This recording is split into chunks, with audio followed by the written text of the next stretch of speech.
నేతన్నల నైపుణ్యం ప్రపంచానికి చాటుదామన్నారు మంత్రి తుమ్మల. వృత్తి నైపుణ్యాన్ని భవిష్యత్తు తరాలకు అందిస్తామన్నారు. తెలంగాణ బిడ్డలు అన్ని వృత్తుల్లో అగ్రభాగంలో ఉండాలని ఆకాంక్షించారు. విద్యార్థులకు నైపుణ్యాభివృద్ధి కోసమే స్కిల్ యూనివర్సిటీ ఏర్పాటు చేస్తున్నట్టు తెలిపారు.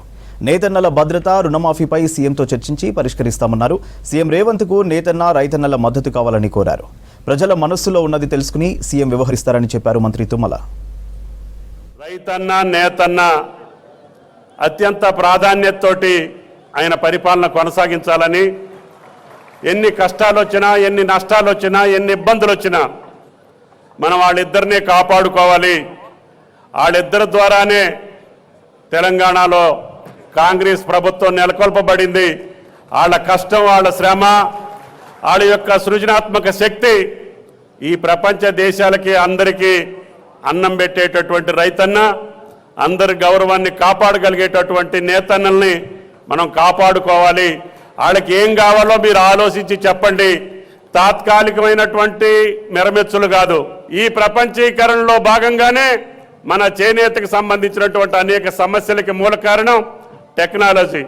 మారినటువంటి పరిస్థితులు ఈ యొక్క ప్రపంచీకరణలో మన చేనేతకి పక్కనున్నటువంటి పోటీదారులు చాలామంది వచ్చారు. ఒక పక్క పవర్ లూమ్ వచ్చింది, ఇంకా వేరే టెక్నాలజీ ద్వారా వేరే రకమైనటువంటి ఉత్పత్తులు వచ్చినాయి.